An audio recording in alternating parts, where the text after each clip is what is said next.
How about them tops, son? All day, SEC boys. SEC, they supposed to be SEC.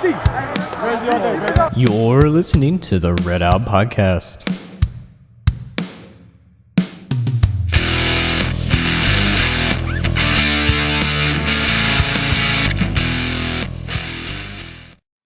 Hello, Hilltopper Nation, and welcome back to another Red Out Podcast. I am Devin, and if you hear a constant rrr in the background, that is my 1-month-old Abby, who is in her awesome little 4-mom swing thingy.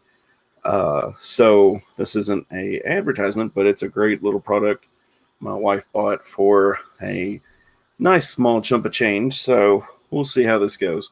So if I get quiet all of a sudden, please pray for Jared because he'll be trying to talk and do stuff, and we'll see how this goes. Okay. But as always, guys, like, share, and subscribe for more episodes. Follow us on Twitter. Follow the Towel Rack. They're pumping out articles and tweeting out every update and all that good stuff. So follow them for sure. And let's see if I can get some of the other guys on real quick.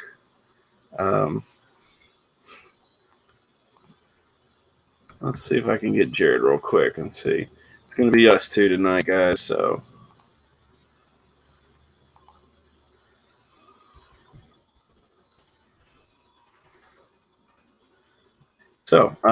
hope you all are having a good day thus far.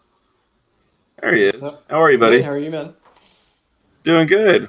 I thought I'd start a little early because I don't know if you can hear Abby in the background. I was just telling our listeners, but you can hear the little rrr. I don't know if you can hear it or not. A little bit. It's very subtle. I was going to say that's her little swing going. So she is asleep and being Nice. a good little baby for right now. So we'll see how everything goes. I guess we'll start with our winners and losers. And right now it looks like I would say the biggest winner right now is the XFL. Yeah, I think can see that. I think it's really funny that ESPN, Fox Sports actually has XFL has its own separate little header now. And I was really surprised to see that. Yeah, that's really cool. Of course, they give WWE their own header too, but still, so. Yeah. So I guess the big loser for me this week would be Tony Grossi. I don't know who that is. Okay, so initially, Tony Grossi is the he's a guy that works for ESPN Cleveland, and he is the guy that called Baker Mayfield. Oh, he called him a midget. Yes, I did see that. Supposedly, he thought that the mic was off, and he called Baker Mayfield an effing midget. Which, by the way, I'm gonna pull this up real quick. Some of his comments that he's made about Baker, this isn't the first time. So supposedly, in November 2017, 5 months before the Browns drafted Mayfield, Grossi tweeted that the then Oklahoma star was put on this planet to sucker the Browns. Wow. Back in October, they got into an altercation where Baker Mayfield walked out of a press conference after getting in a heated back and forth with Grossi. And then this guy even went so far as to compare Baker Mayfield and Johnny Manziel. I was like, come on, man. There's a lot of things you could say, but I would not call him a Johnny Manziel. So did he actually get fired for what he said? I hadn't seen anything on that.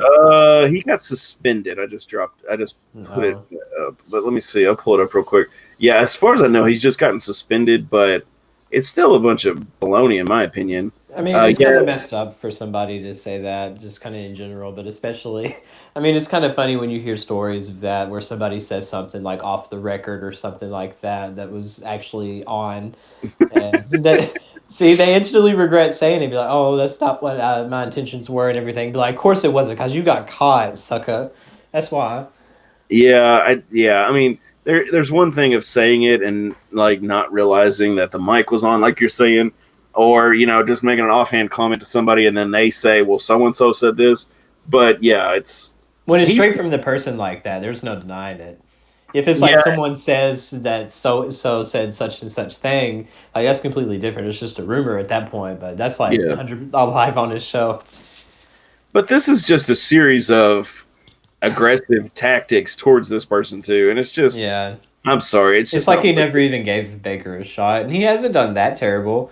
But I mean, No. it's the Browns, so you shouldn't expect any success from them anyways. They're literally the New York Knicks of football. So I don't know what you can say if you're a Cleveland fan, other than it If sucks. you're a Cleveland fan, you should be ready for those, the quarterbacks that go there to die, basically. I mean, because that's what Yeah. happens. I mean, like Colt McCoy used to play for Texas back in the day. Hmm. I mean, the list goes on. Well, was it Tim Couch who used Yeah, to play for Kentucky? I think so. Basically, the same thing happened He's to him. either there or Cincinnati. I think it may have been Cincinnati. I think he played at Cleveland, but I might be wrong. Maybe. I don't know. But I know it's anyway, one of the Ohio's teams. nah, it's neither here. But yeah, so that's if you're well, let's see. From the stats I was reading up a little bit earlier, Baker has threw a record-breaking 40 touchdowns last Yeah, season, something like that. and this season he's thrown 21 or 22 touchdowns and like 21 or 22 interceptions.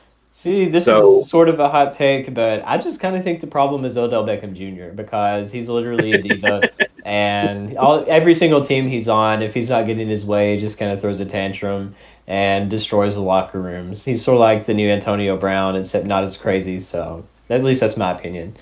well, I'll give you a hotter take, and it's basically what we were just saying. I think the problem is in Cleveland, and if I was Baker, I'd want to get the flip out of there. Yeah, That's my opinion. I'd want to get out of Cleveland. The Dolphins are the only team that have rivaled Cleveland as far as having so many different quarterbacks in the past 20 years. Like, if you look at the starting list for the Dolphins quarterbacks since Marino retired, it is ugly, and it's so bad. But hopefully that's going to change here in a few months come NFL draft. I'm ready. We'll Tua's see. coming, I think. I hope. We'll see. So do you have any winners and losers before I do some of my odd news stories real quick? Oh man, I hadn't given as much thought to it, but the biggest winner, I guess I would say, is just the Milwaukee Bucks and the way that they're playing right now in the NBA. I don't think there's a single team in the East, as much as I love my Pacers, I'd even have a shot against Giannis Antetokounmpo right now. He's playing at an extremely high level. And I don't know if you've seen much about them, Devin, but it's so funny what they do. They do all these like WWE-esque kind of segments where they're like wrestling and stuff. Like they're superstars, like fake wrestling with the mascot for the Wizards and like hitting him with the title belt and pinning him after the game. And I'm just like, man, if you're the mascot, why would you agree to that? Because that's pretty humiliating. But then again, that's literally the state of the NBA right now is that. That's funny, And though. I like that. yeah, I do kind of respect the Bucks a lot, and I like Giannis. He's a good player, and he's like a year younger than me, and it makes me feel like I'm doing nothing with my life. But I mean, that is what it is. I tell you, go ahead. And I was just gonna say my loser for the week. I would still say Major League Baseball, just because all the stuff with the Houston Astros is still an ugly situation. And of course, them talking about changing the playoffs, even with the NFL, just anyone that's wanting to change the playoffs. And my biggest loser is still the Conference USA as far as their conference tournament. I still think it's a joke to do it in an NFL practice stadium and make it like an AAU style with these curtains. They changed the layout for this year that it's not going to be like straight up in the center of where the field would be. It's actually going to be closer to where the original stands are in there.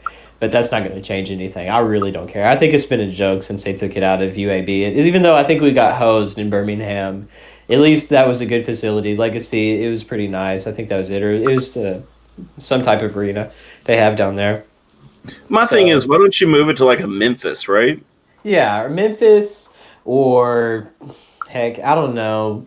Like maybe somewhere in like southern Arkansas or something. I don't know where Little Rock is or what its proximity would be for everything, but it could even work. I don't know, but it's So really frustrating. Here's a really good solution, and I hope Conference USA's people are listening. They're not. Talk to they're probably not. Talk to the Memphis Grizzlies and negotiate with them to use their facility for the Conference USA, tournament stuff. Are you talking about the FedEx Forum? Yeah. You think that could work or no? I don't know, but it's kind of sad that the Atlantic 10 can have theirs in like a full-on NBA arena, and we can't. I know that their Yeah. conference is head and shoulders way above what Conference USA is right now, but I just want a new commissioner. That's me. I mean, I don't think this conference is not going to grow any as long as she's here because it's just terrible. I mean, if you look at what Conference USA was when we joined it, as it is now, I mean, it's definitely degressed a lot, so that's not good. Okay, so I want to go back to your NBA thing. When you started talking about them being like the wrestling kind of thing back in the day, all I could picture is like the Greek Freak like on this big screen talking to one of the announcers, and he's like, "I'm tired of Steph Curry's mouth, and I'm gonna go whoop his ass," or something. That's what I was picturing when you were talking about that. So, Oh yeah. Although for the Lakers game not too long ago, Ric Flair was there and he did an introduction for the team and for LeBron James and all this stuff, and everybody was really hyped. But I don't know why they brought him in, but I mean it's Ric Flair, so go for it. Ric Flair looks rough. Mm-hmm. Back in the day, Honestly, I'm surprised he's still living because how many strokes has he had? I know he's had at least 2 or 3. Or I think he has. I think he has strokes. Like some people take showers in the morning. It's like good God. He's tough. I'll give him that. Oh, he's definitely tough. And I do want to mention something. This is off topic, but it's neither a winner nor a loser. But if you didn't watch it, the Kobe Bryant memorial was was that Monday? Yeah, it was Monday. Yeah. So his daughter's number was 2. His number was 24, and him and his wife had been married 20 years. So that's the reason they planned it for that date, supposedly, or that's what I heard. So if you haven't watched any of it, I watched Michael's little thing dedication, and I started watching Shaq's, and Shaq's was so bad I had to skip it. I mean, they wanted to have a little bit of humor in it. I mean, Jimmy Kimmel, he was kind of like the main person who did all the transitions and stuff. But I thought it was a good service. I mean, they focused on a lot of different things, but I wasn't saying anybody did anything bad. Michael did good. Like you said, he had a few little humorous things. Like he even made fun of himself because he started crying. Yeah, the crying Jordan thing. That was pretty funny. And he was like, I told my wife I didn't want to see this crying meme for 3 more years. But Shaq just seemed to read his little monologue speech, whatever you want to call it. He read that just word for word. And I was like, I guess I can understand that as being someone who works in the industry. I understand, it's probably tough and, you want to stay him so well too. I mean, it was pretty emotional for him. I can imagine, but it was really dry. It was one of those you're like, man, I figured you'd at least practice it, or something. Yeah. But it's either here nor there. If you want to watch it, it's on YouTube. You can check it out there. I think it was like 2.5 hours from what I saw one of the videos on YouTube.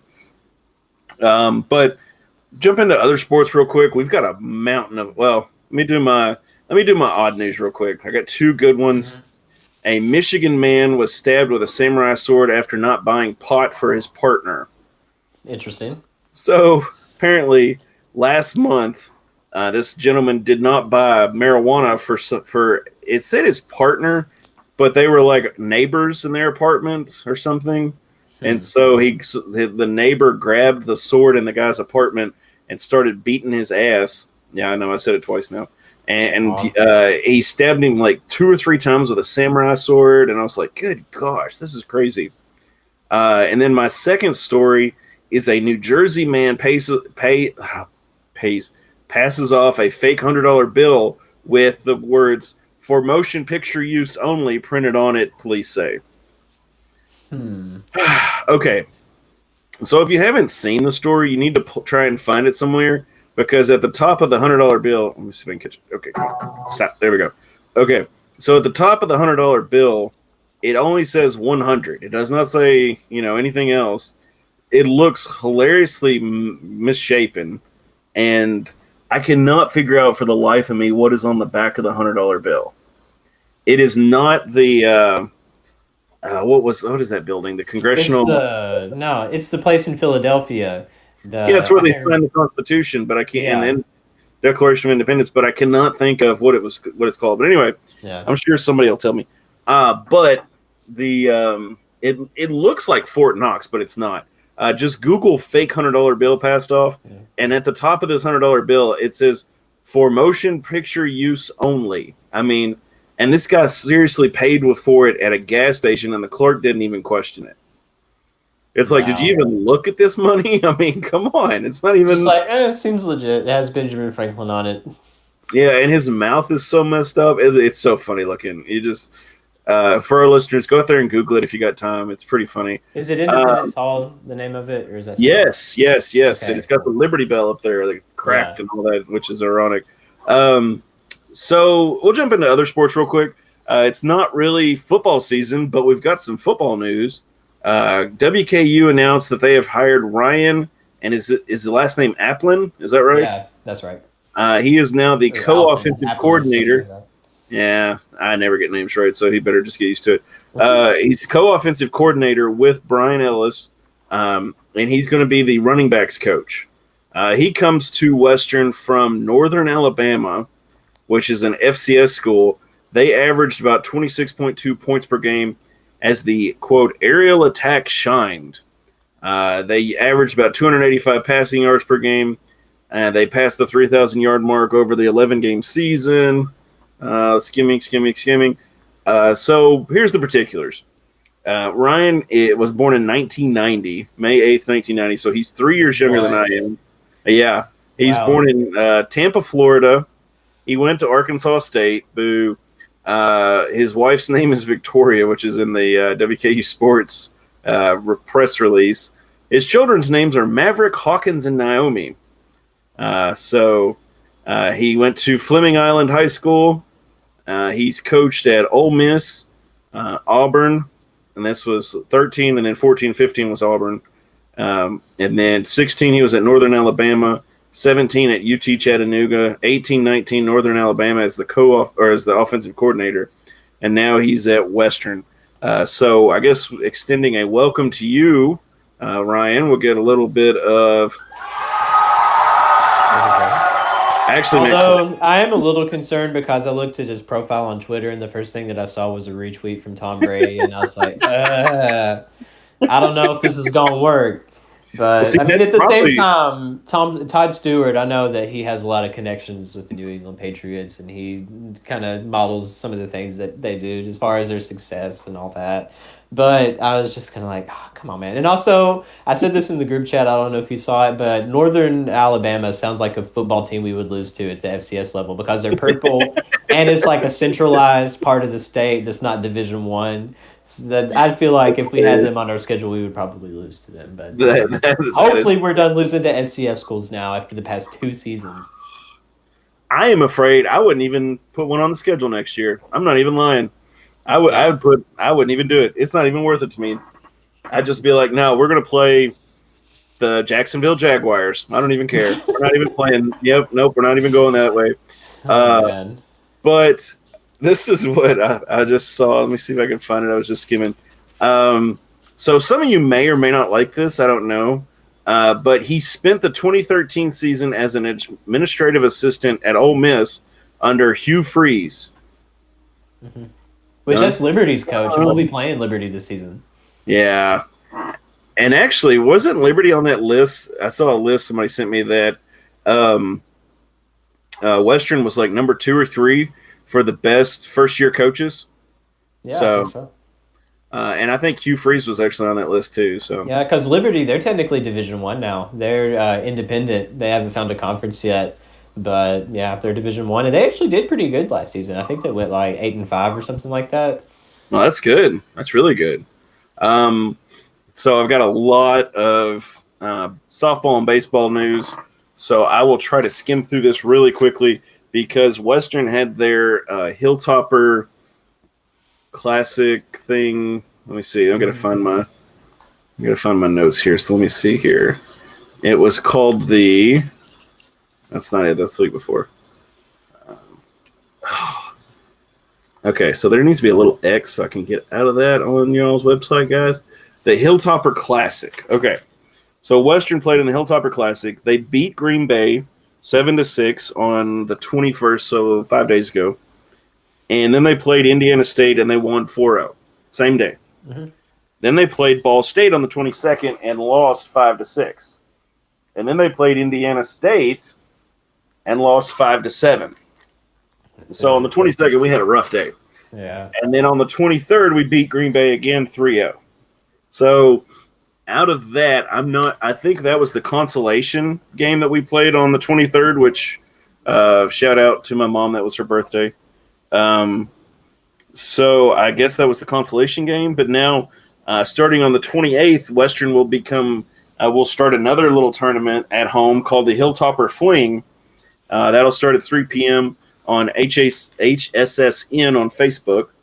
They play Ooey Pooey. Oh, IUP, nice. Yep.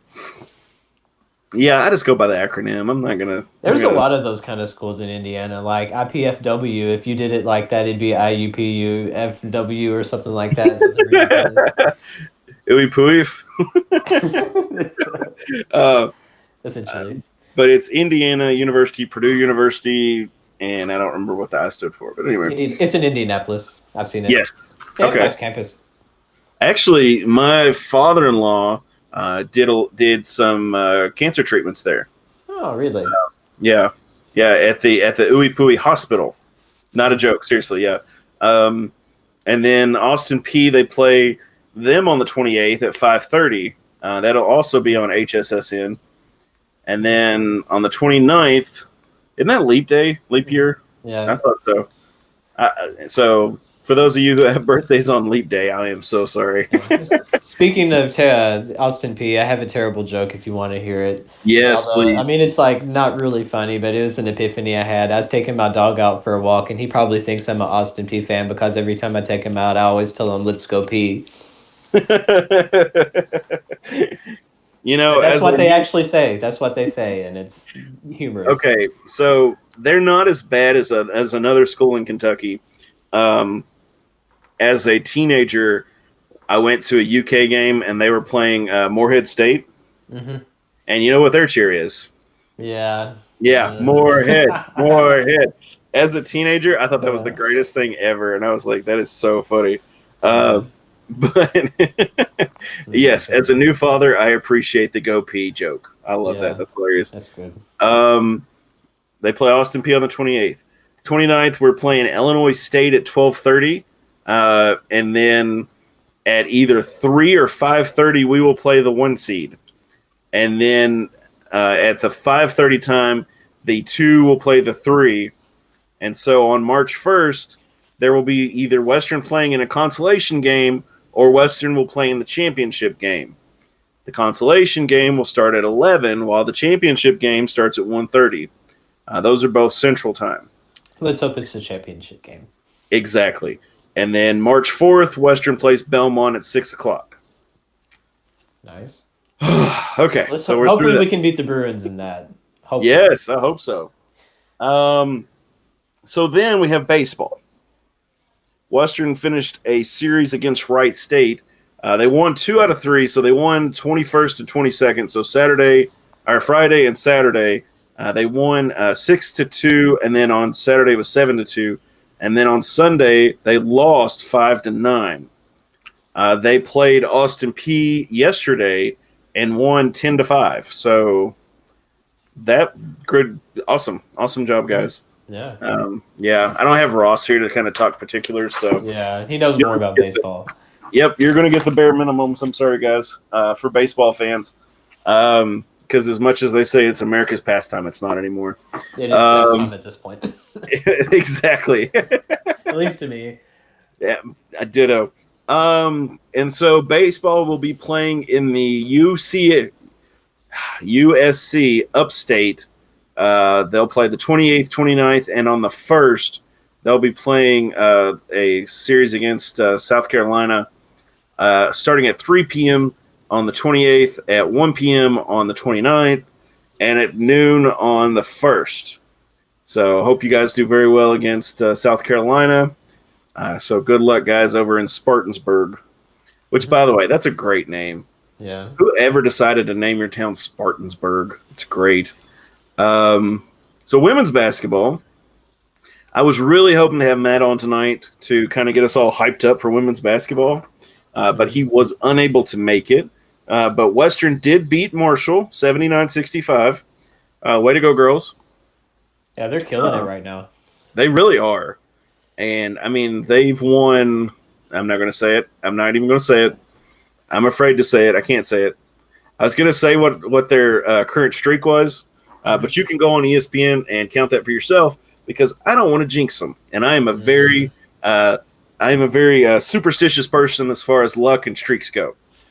So they beat FAU as well, 69-56.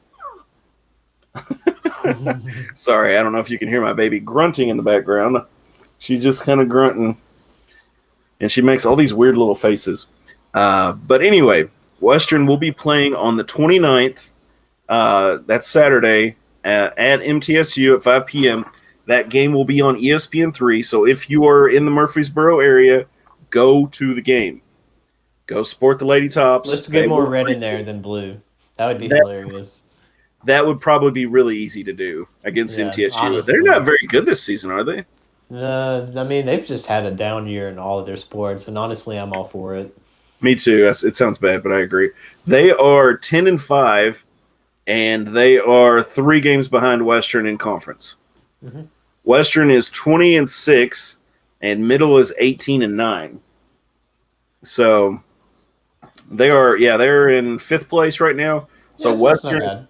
No, I mean the girls are doing great. We just got to get past Old Dominion and Rice, and we don't play either of those again. Looks like. So if we get those guys losing a couple games, we can slide right past them and be completely fine. So girls, good luck to you. Like I said, they play MTSU on ESPN3. So watch that game. It's at 5 p.m. Central, and then on the 5th, which I think was that next Thursday? Yes. Next Thursday, they're going to play Charlotte. I wanted to go ahead and mention this in case I forgot next week, but they will play Charlotte at 6 p.m. That'll be on Conference USA TV or ESPN KY 102.7. So CUSA TV is still a thing? It's what it was on. That's what was on Western's schedule, so I don't know.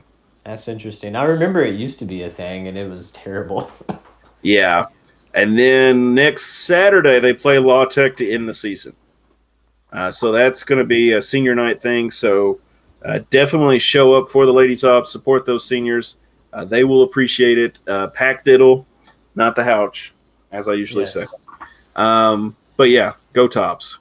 And so the meat, men's basketball versus Charlotte. What did you think? I will say that was one of the most ridiculous games I've ever seen in my life. I was there, and, it was a good atmosphere. Diddle was absolutely rocking, and they were probably the only reason that this team kept their energy up the way that they did. But it just absolutely blows my mind. The last 5 minutes of that game, it seemed like Charlotte could not miss anything. Like, they could have pulled up from half court and it probably would have went in. And just looking at the last few minutes, too, especially, like, they weren't shooting good from 3 the entire game until the last 5 minutes. And it seemed like every time Western either tied it up or got ahead by 3 or got within 3 points, Charlotte would go down to the other end and drain one as the shot clock was expiring after eating up all of that clock and stealing all of the momentum.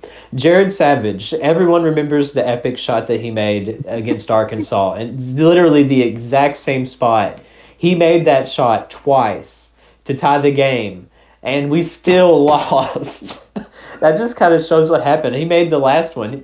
He made the one shot from the same spot with like 30 seconds left, made it, and everyone's going nuts. Oh, finally, we're still in this. Then Charlotte goes down and drains the 3 again. And then with 11 seconds left in the game, he comes down in the exact same spot, drains the 3. Oh, this is insane. We have a chance. And Charlotte, with 2 seconds left, gets just a kind of a mid-range shot that goes in. And we didn't have any more timeouts left, and Hollingsworth had to throw up a half-court shot, which there was a fan in Diddle that made a half-court shot for the first time I think I've ever seen. Oh, my God. Shout out to him. I think his name is Grayson or something like that. I don't remember for sure. I know it starts with a G, but shout out to you. Congratulations on that. It's pretty awesome. And when his shot went in, he was 1 of 3 from half court, while Western was 0 of 8 from 3. which was pretty ridiculous. Like, if Western would have shown up more with their 3-point shooting in the first half, they definitely would have had this game. But just the last few minutes were absolutely crushing. Like, I literally turned around to the person behind me when Charlotte was making all of these shots. I was like, surely they're going to miss one, right? They're going to miss one shot down the stretch, just one. That's all we need. And they didn't.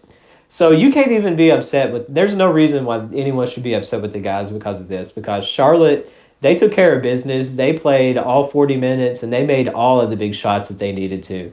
And it sure sucks to lose the first game of pod play, which we would have been in first place by ourselves if we would have been able to do that. But that's just kind of how it is. I mean, they made all their big shots and we didn't. And people were in shock too. I remember I was already down on the court level leaving, and there was still people in the stands that were just kind of sitting there. I mean, just taking a moment because they were just so invested into this game and the way that it ended just so fast. It was a crushing loss, honestly. Probably the biggest one this season at home, because I know the Belmont one we got blown out, and this one it stung a lot more.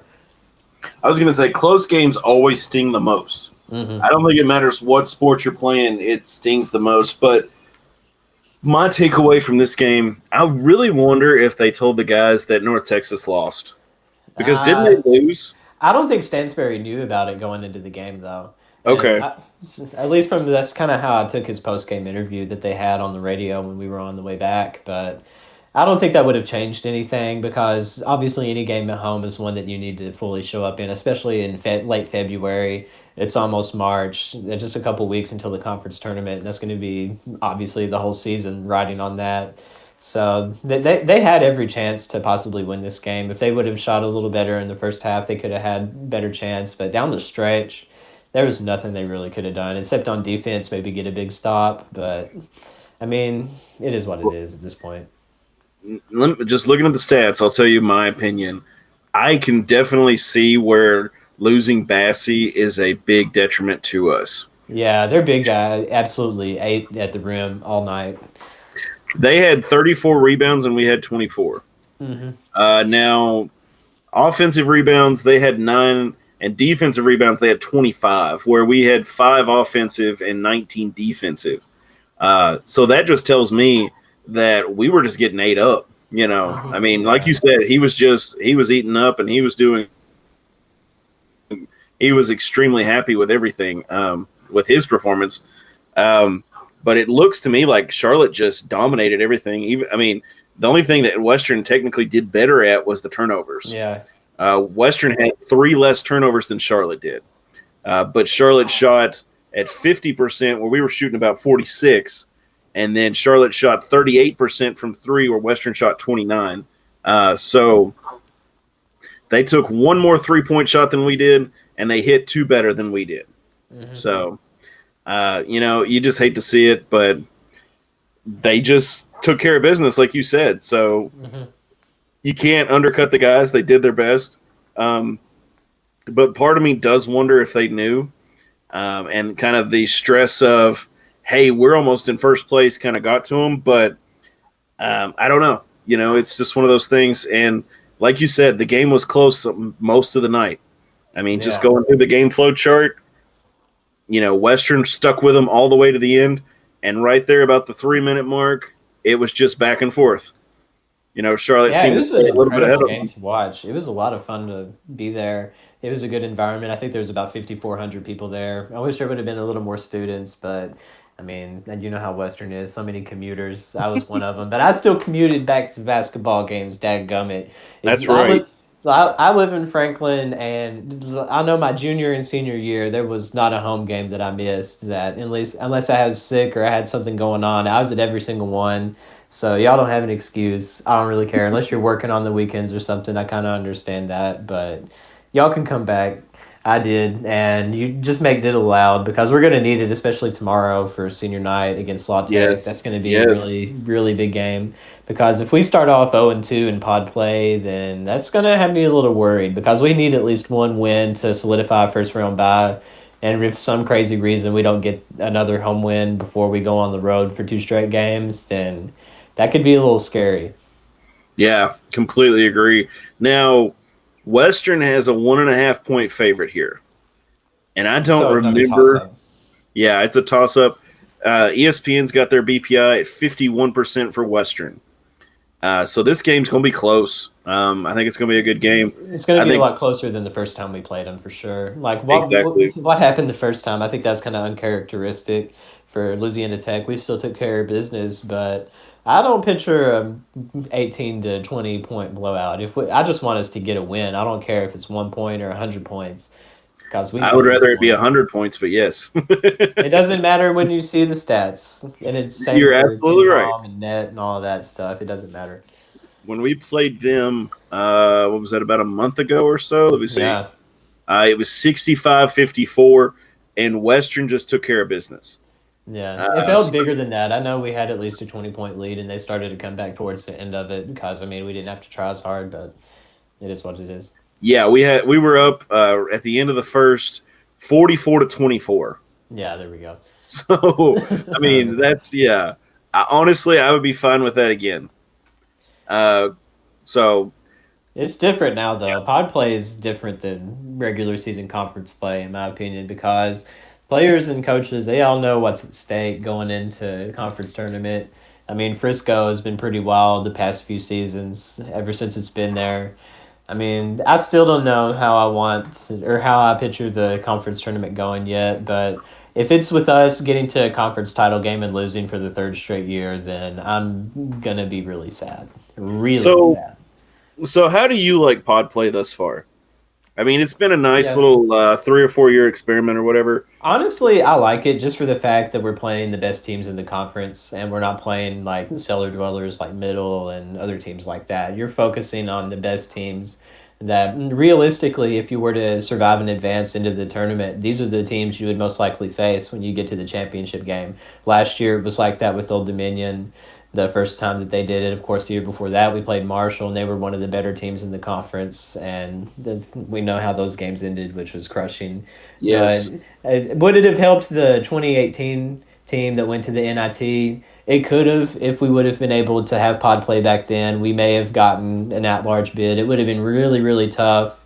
But they were still able to take care of business to get that good NIT run with Justin Johnson senior year. But it could help. I really wish that we could have won out the conference in the pod play. That way we could get at least an NIT bid. It's still in reach if we were to somehow win out, but it's going to be tough. I mean, if every team we play is going to be showing up the way that Charlotte did, and once we play at FIU, again, having to play their big guy, that's going to be really hard for them to do.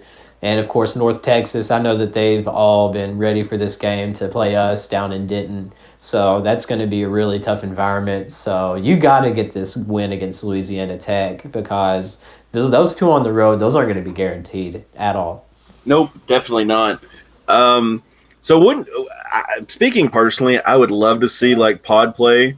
What do you think for other conferences? Don't you think? Wouldn't that be kind of cool? That would be really cool. It's basically almost like a conference tournament before the conference tournament, but not entirely because it's not like we play Charlotte and then the Charlotte plays somebody else, or there's like it's scheduled differently, obviously. But if other conferences did it, especially other mid-major conferences, I think that could help them a lot. Because, I mean, I know that Gonzaga just got beat by BYU, but BYU is another nationally ranked team. And San Diego State, they got beat by UNLV. That was their first loss of the season. I guess that was another one of my losers, was them losing their first game. So the top five got shaken up a lot. Of course, Duke, they just got beat in double overtime by Wake Forest. But that's just kind of the state of basketball right now. That's winner USA right there. Yeah, I mean, anybody could get beat on a given night. And I know this time next month when I'm filling out my tournament bracket, I'm going to have one tournament bracket that I think is going to be right. And then I'm going to do the total opposite. And that's probably going to be the one that will end up advancing. I'll put a 16 team in the Final Four because why not? Put a 16 seed in because I feel like if it were to happen any year, it would be this year. Yeah, you're right. Yeah, I was gonna say you have to do like 3 brackets. You got to do one with Western at least, one with who you think's usually like I'm bad. I'll do like the way they're ranked. I'll be like, okay, that's a 1 seed, so I'll go through and do those, and then I do. She doesn't agree with that. No, she's either stretching or getting gassy. I can't tell. Mm-hmm. There is an odor, but I'm not concerned with it just yet. But yeah, and then you do the one that's just crazy and off the wall, and the Which ones is that usually always the one that does best, the crazy one does. yes, and then of course the ones that always drive me crazy are the ones where the cheerleader girl or the ditzy girl or whatever just picks the colors she likes, And they do better than everyone. and Like my they beat mom, she everybody. used to work at the medicine shop down in Franklin, and she would do tournament brackets with them, and I think she would win all the time just because she based it off of her favorite colors, or if she's been to that state, or if she thought their mascot was cute and stuff like that. And you know what? It works. That And is so funny. and I am one of those people that makes like 6 or 7 different brackets on ESPN's website just because there was one that I had last year though that was perfect for the first like 9 games, and I was really proud of it. And I had one bracket that I think finished at like 98% My accuracy. gosh, So Joe Lenardi got nothing on me. that's great. There has still been no one that I know of that has ever gotten a perfect bracket. And that would be interesting if it happened this year, just because of how chaotic it's going to be. But it'd be It interesting. is. I mean, I wonder what the odds are of getting a perfect Oh, bracket. it's ridiculously impossible. See, like I've always had the dream of it somehow being me, and like I'd have a perfect bracket going into the Final Four, and they call me to the Final Four games, and I'm suddenly a broadcaster for ESPN, giving my analysis as far as how these games are going to turn out, and all these people are going to be like, "Wow, he's right. He's so smart." Hold on, I'm gonna Google that real quick. Let's see. Odds of having a perfect round of 64 bracket, it's almost impossible. Okay, so the odds of getting a perfect bracket are 1 in 2.4 trillion. Oh my gosh. That's almost as much as our national debt. Yeah, that's pretty close. Let's see. That was a Duke math professor said that. Bracket math isn't an exact science. You're okay. But for years, mathematicians have told us that the odds of picking a perfect NCAA tournament bracket are a staggering 1 in 9.2 quintillion. Good gosh, that's crazy. So, yeah, hopefully the guys will do better or do well against La Tech. And then it's senior night, too. We got to show up big for it. I'm going to be there. Definitely. It's going to be fun. I can't wait to see the reception that Jared Savage gets for senior night because, I mean, he's been here the past 2 seasons, eligible. He was 1 year before that. Of course, he's originally from Franklin, moved to Bowling Green. He went to Warren East or Central. I went one of the Bowling Green schools. And he's a Hilltopper graduating, so we definitely need to make sure that he's got all that support going for him for his last college game, which is going to be bittersweet for sure. I mean, him, Matt Horton, who hasn't played at all much, and Cam Justice, those are going to be the 3 seniors. Plus Evan Stack, he deserves some credit too. I don't know if you guys saw, but Stansberry was nice enough to let him have a spot on the roster and was able to let him dress for the game, which, considering it was such a close game, he didn't really get to play any, but that's just a good gesture. He had been a good manager on the team for all 4 years, I think, and he's been one of the core people that's helped with the program, so he deserves that respect, and he'll get it Exactly. too. Yeah, you know how managers are. Oh, yeah, and of course, there's a lot of stuff behind the scenes you don't see with the managers and what they have to do and put up with. And, it was really awesome the Stans to let him play or start, or dress. I'm sorry. If he'd have got to start, that'd have been even more phenomenal. If he starts tomorrow, then it's a guaranteed win at this point. So this is only a second, but this goes out to my boy. This goes out to Jared Savage. Blue, you're my boy. So the guys play on the 27th. So tomorrow night, 7 p.m. If you are not in Bowling Green, it's on the CBS Sports Network. I'm assuming, is that on Facebook or is it just CBS Sports Network? I think it might be the CBS Sports Network this time. I know that 2 of the games were on Facebook and 2 of them were on the actual channels. So yeah. I'm not entirely sure. I'm going to be there, so I'm not going to be watching it either way. So yes. So pack diddle, support the guys. This is senior night. Jared Savage, local guy. He's love to have your support, I'm sure. And then Western goes on March 1st to play North Texas. Hopefully, Western will be in the position to overtake North Texas. We will see. I imagine that loss against Charlotte isn't going to help us much, but Yeah. we are still 1.5 games behind North Texas. So if they lose again and Western wins, we could be in a good position because they've got to play FIU on the 27th. They play us on the 1st, and then they play Charlotte on the 4th. So that could be interesting. Yeah, it's going to be really interesting to see how all this turns out. What if Charlotte beat us and North Texas? Then, Of course, they I would guess have they to would play. be moving on up. They would play La Tech then, right? Yeah, I think so. So yeah, this could be an interesting pod. We'll just have to see how everything goes. Imagine Charlotte getting the 1 seed and the regular season title.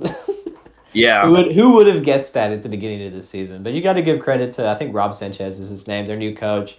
He was an assistant at Virginia. He's doing that Virginia style play with Charlotte, and it's worked. I mean, you got to give Which is Tony so Bennett boring. credit because, yeah, I mean, most people think it's boring, but Tony Bennett's been able to make it work for so many years. He just won a national championship with that kind of play. But I mean, you gotta give them props for turning things around. I mean, I never thought Charlotte would be as good as they have been in both sports the past year and a half. I think like their basketball team has been really good this year, and their football team was pretty solid too. Which when we joined Conference USA, they were kind of the joke and making fun of them for always being the cellar dwellers, and they've turned it around. So you got to give them They some have. respect. I complete respect to them, but for our international listeners, I will teach you a saying real quick. A broke clock is right twice a day, is all I'm going to say. That is true.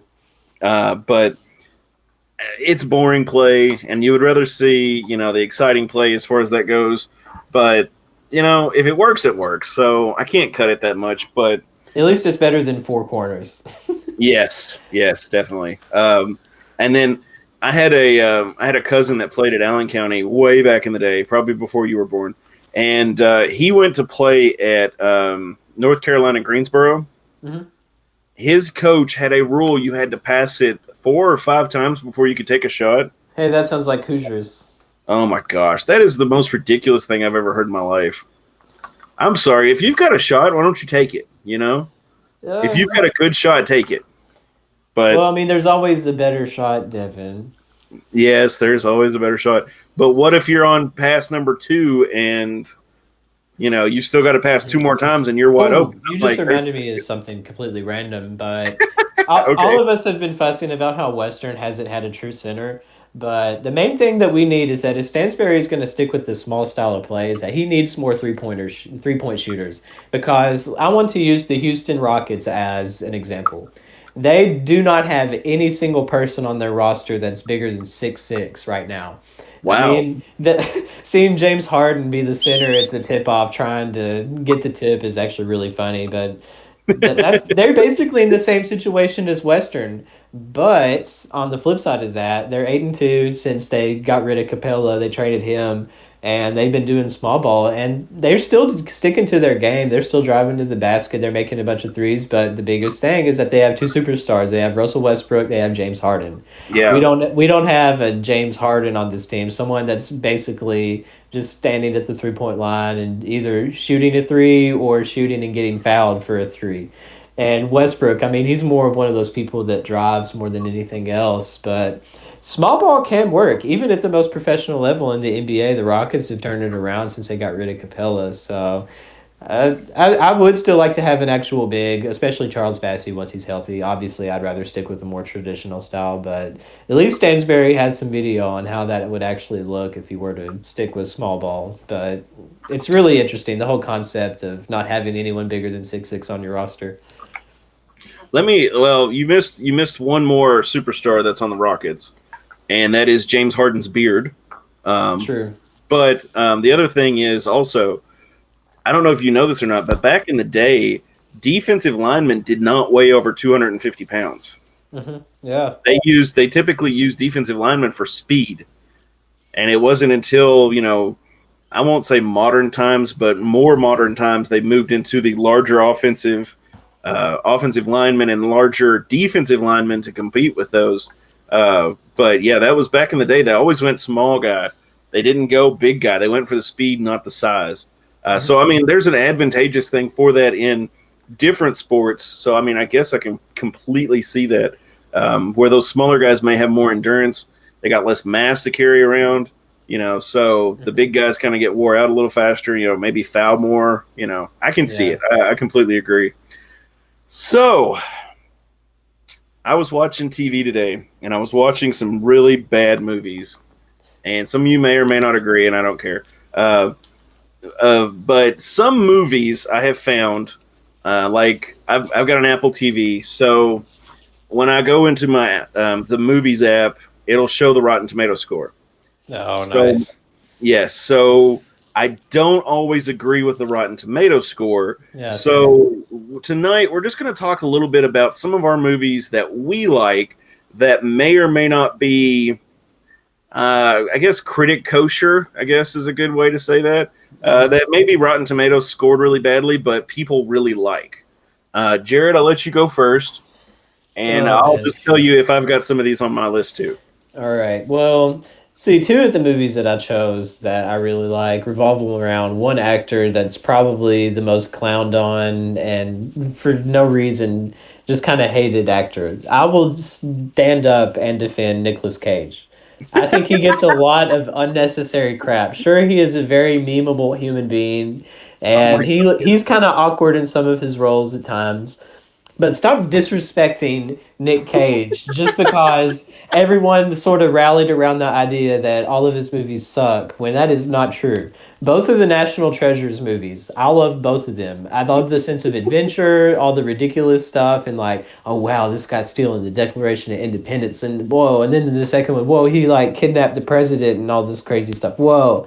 But stop hating on Nick Cage. Y'all just do it because it's cool. It's like when somebody decided that Nickelback sucks, everyone jumped on that. And while I don't think they're that good either, but Hey, I hey, mean, hey! I won't jump on Nick Cage. You got to leave Nickelback alone, though. all right. I'll let you have that. I'll let you have that. But the movie Knowing, I was talking about it a few weeks ago on here. It's a really surreal movie. It has a lot of sci-fi elements and stuff. I think it's a great movie that Nick Cage is in. And on Rotten Tomatoes, it had a 33% for whatever reason.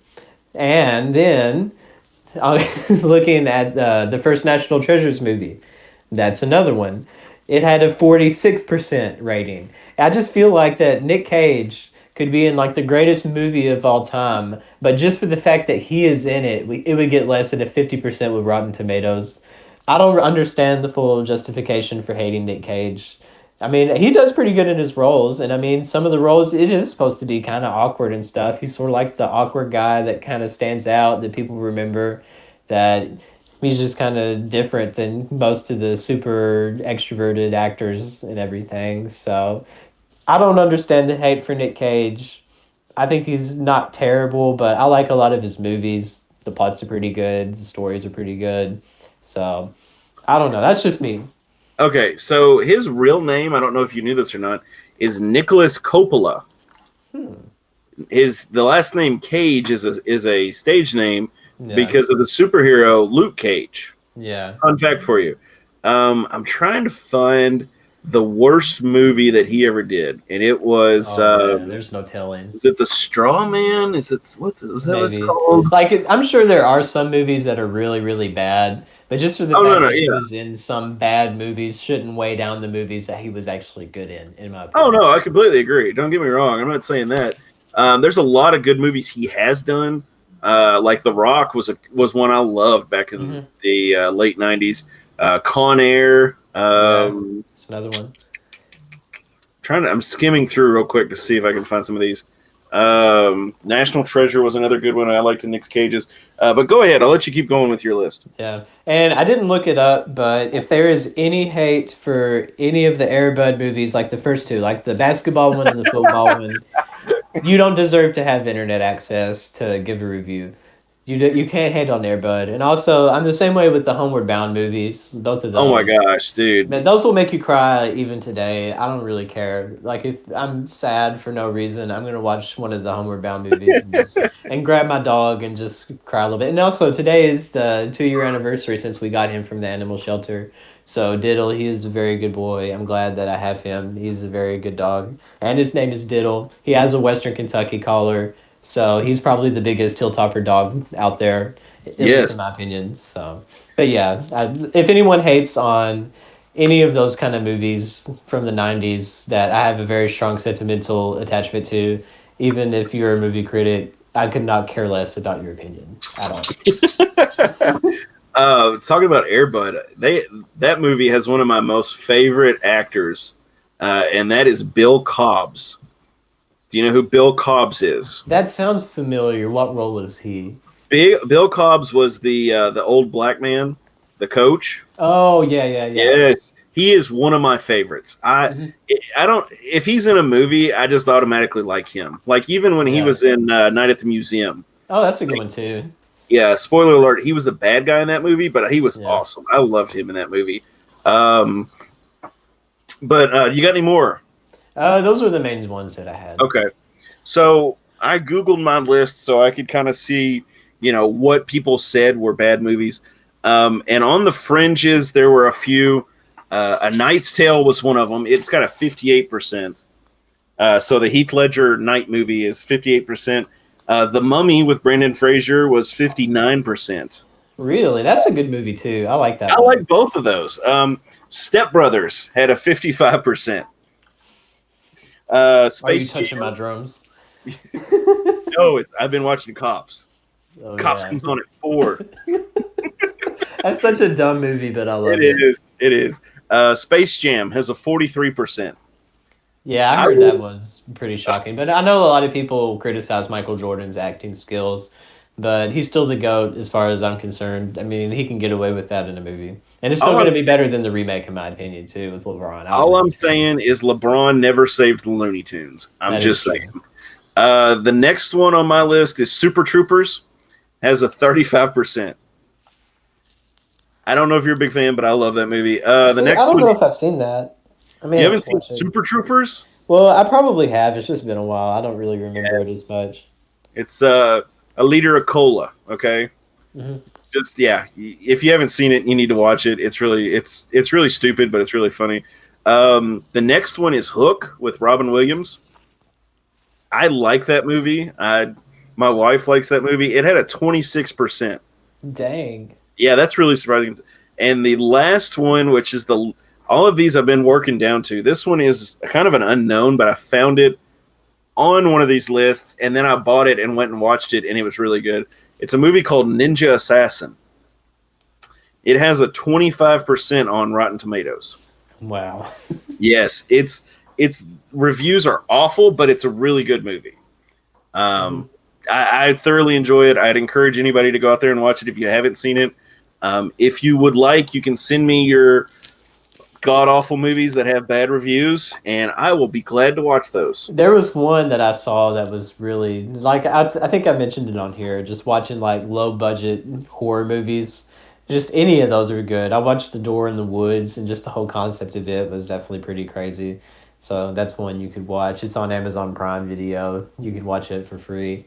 But, I mean, it's just so wild. I mean, none of the movies that we mentioned, I mean, we all know that the greatest movie of all time is The Room, so there's no point in even talking about anything else. Okay, so the movie I was telling you about is called The Wicker Man. It is based off a 1973 British horror film, and it was done in 2006. Nick Cage did the remake. Let me see if I can find it. Yes, Nick Cage did the remake. If you don't have to go watch it. I'm not telling you to. Go to YouTube and type in, Wicker Man or whatever, and it's got like the worst CGI. It does not stand up whatsoever. What year did it come out? 2006. Ew. Yeah, it's there's a scene with some bees, and it looks awful. I'm just saying, it just cracks me up. But let's see. Let's do a real quick recap here. The guys play tomorrow night, senior night. They play La Tech, 7 p.m. Show up to Diddle. If you cannot, watch it on CBS Sports Network. We are you can't see it because I'm just talking to you, but we are a minute away from first. We can slide into the tournament and be very comfortable. So go support the Tops. It'll make the game a lot easier on the guys.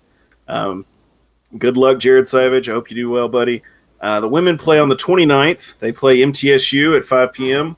That's on ESPN3, and that's it at Murfreesboro. So go show up for them. Baseball plays. They've got a series against South Carolina in Spartansburg, and softball plays. They've got the Hilltopper Fling. They play Ooey Pooey, Austin Peay, and Illinois State. So show up for them. They will definitely appreciate it. So, as always, guys, like, share, and subscribe. We appreciate you all making it this far in the episode with us. Follow the Towel Rack. They're coming out with articles daily and tweeting out all the updates on the sports and everything else. So if you're at work and you can't watch or you're doing something and you're not able to do it, they will be posting, everything. Please retweet my memes. That's my only request. Please. Yes, retweet Jared's memes because he appreciates it. There was one that I posted after the loss against Charlotte that I really liked that no one really engaged with. And I said that when Linkin Park said, "I've become so numb," I felt that, and no one really liked it. I thought that was pretty good. That is really good, actually. That is really good. Yes. That's one of my bad day songs. I just crank that up and just start screaming it going down the road. So, as always, guys, go Tops. Go Tops. Thanks, buddy. You have a good one, okay? You too. And Abby did such a good job. She did. She didn't even wake up. Yeah, that's a mood. Oh my gosh, I was the whole time I'm thinking she's gonna start jumping and screaming, and she has slept the entire time. She's a good baby. Right now, yeah. That's all that matters. Exactly. She'll probably scream all night, so have fun with that. Thanks, buddy. Thanks. I don't need to sleep at all. What's that matter? Yes, what sleep? Right now, it would be worth $1 million. Yeah, I bet. All right. Hey, I'll talk to you later. See you, buddy. All right, I'll see you.